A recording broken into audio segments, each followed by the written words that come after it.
Shalom, para pendoa gereja sidang-sidang jemaat Allah di seluruh Indonesia. Dalam presentasi singkat yang akan saya bentangkan, Anda melihat bagaimana keterkaitan di antara doa dan kebangunan rohani, keterkaitan doa dan gerakan-gerakan misi yang luar biasa. Mari kita lihat. Yang pertama adalah gerakan doa yang muncul di tengah-tengah komunitas Moravian di desa Herrnhut, Saksoni, Jerman. Pada tahun 1727, komunitas Moravian di Herrnhut, Saksoni, Jerman, di bawah kepemimpinan Nikolaus von Zinzendorf, memulai gerakan doa rantai 24 jam non-stop. Yang luar biasa adalah gerakan doa rantai ini baru berakhir 100 tahun kemudian. 1 abad mereka berdoa siang dan malam. Akibat dari gerakan doa yang luar biasa ini juga luar biasa.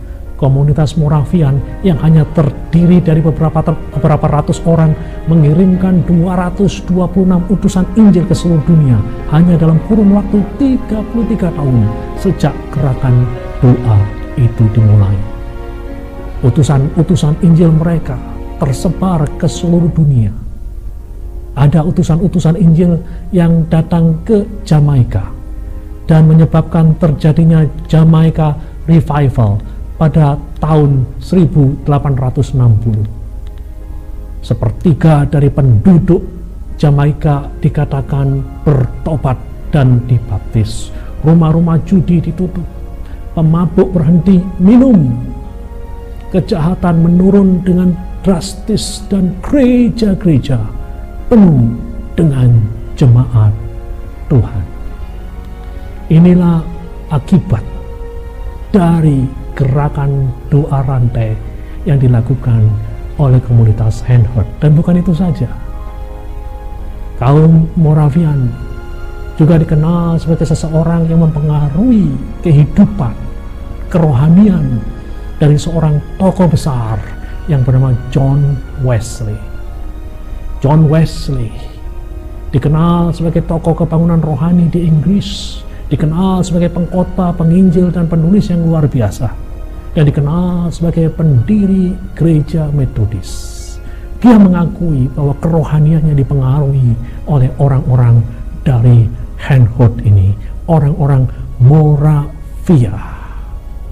Konon ada seorang penulis yang mengatakan, jika Wesley tidak ada, bisa jadi Inggris akan mengalami tragedi berdarah seperti yang dialami di Prancis dan negara-negara lain di Eropa pada waktu itu. Namun puji Tuhan, Inggris punya Wesley, dan oleh karena Wesley lah Inggris bisa diselamatkan dari tragedi berdarah itu. Ingat, kehidupan dan pelayanan John Wesley tak bisa dilepaskan sama sekali dari komunitas Moravian di Herrnhut. Yang kedua, terjadi di Amerika Serikat 1857. Situasinya amat tidak baik. Terjadi silang pendapat mengenai perbudakan yang memecah belah negara itu.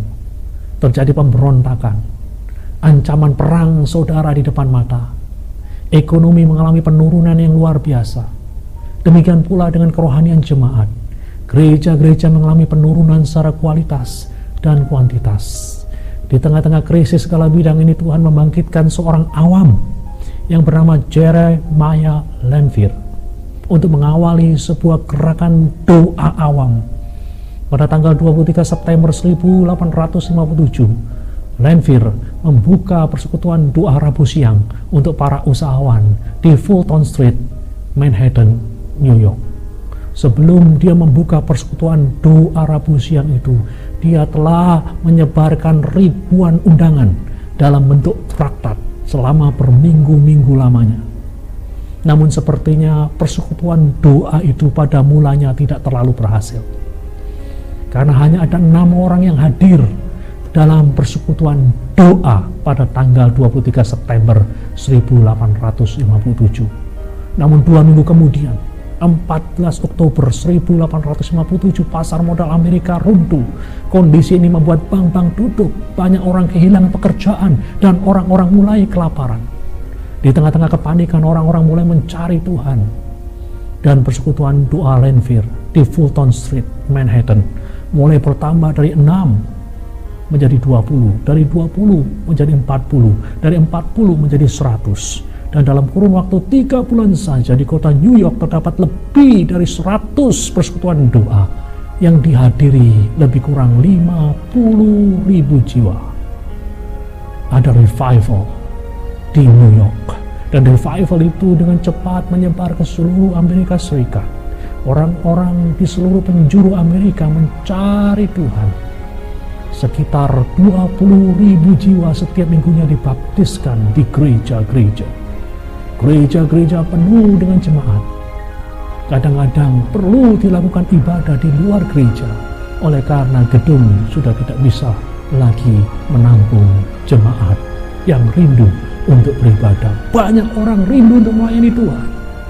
Di kota Chicago, mereka yang rindu melayani di sekolah minggu saja harus masuk daftar tunggu yang cukup panjang.